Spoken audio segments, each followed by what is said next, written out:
Our next inductee is the late Scott Fraser, and we'd ask Scott's brother, Frankie, to come on up on stage. There are people in this world that have a talent, and there's people in this world that have a gift. I think we all recognize that Scott had a gift. By the time he was 8 years old, he was building brackets, putting lawnmowers on behind the three-wheeler so he could mow the lawn quicker. And he wasn't just a race car driver. He built the car. Mentally, his hands and his brain was connected. He could do anything. As talented as Scott was as a driver and a car builder, he also had a gift with people. If he had a competitor who's having trouble getting the proper setup in his car, or if a competitor came to him and asked him, what type of a setup should I do? I've got this problem. What do you think I do? Scott would give every piece of information and advice he had to that competitor that he's going to race with. That type of unselfish behavior, I think, is probably one of his greatest legacies. Scott got along real well with everybody. To me and my wife and my family, it was like our second son. Scott didn't like anybody not liking him, he always made a big effort to try to get along with everybody, but he was very, very competitive. Scott, for all the accomplishments that you made throughout your career, this probably is the pinnacle, and each and every accolade that you've ever gotten or will receive tonight is well-deserved and well-earned. I miss you. Certainly your thought about it in our minds. Congratulations on getting inducted here today. You certainly deserve it. It's a big honor.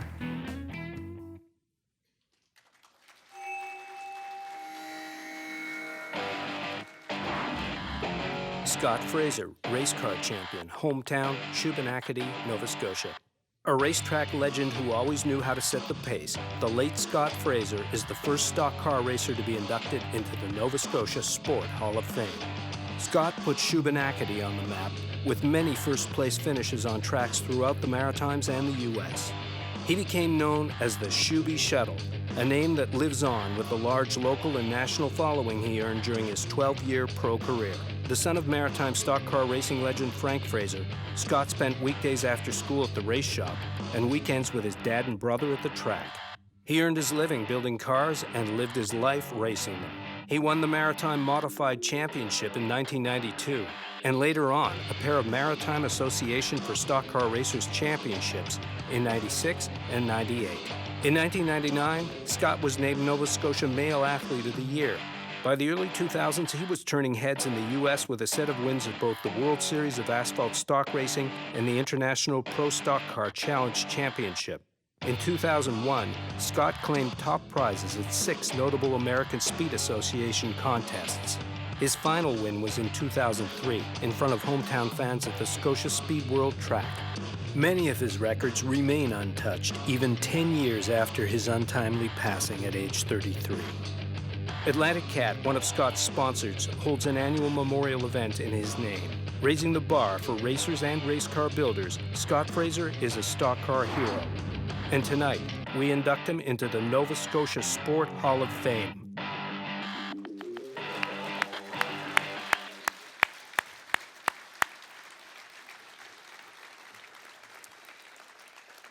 To present the plaque, he started as Scott's sponsor coordinator with Caterpillar, but that relationship developed into a strong personal friendship. Mr. Dan McLeod. And for the pin, a world-class boxing official inducted as a builder to the hall back in 2011, Mr. Hubert Earl.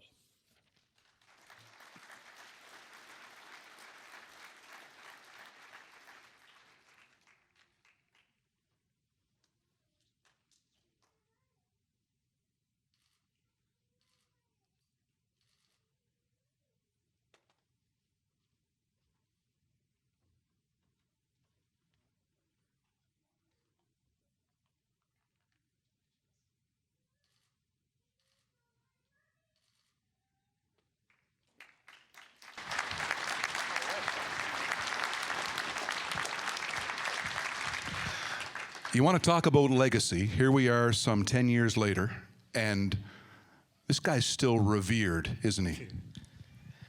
Yeah, he has moments. It's amazing the effect he had on people, the racetracks we went to, the fans, especially kids. There wasn't a word to come out of his mouth that wasn't sincere when a fan would come up and ask him something. He was great to talk to. I had the pleasure to interview him a couple of times, and I always thought he was, if you were to ask him, I think he was probably kind of a shy, Yeah, maybe even introverted guy, but never with race fans, right? Well, he had a couple drinks he changed. There are a lot of times. Never mind. Yeah. There are a lot of times when he would get us as much trouble as anybody I've ever met. But yeah, no, he was quiet, shy. If you asked him a question directly, he would answer it. He wouldn't say too much. He wouldn't elaborate on stuff. But as soon as you asked him the question, 10 minutes later, you wanted to hang out with him, and he was great to be around. For people who were too young, just give us a sense of what a superstar he was in this sport, in this part of the world. Sweet Jesus.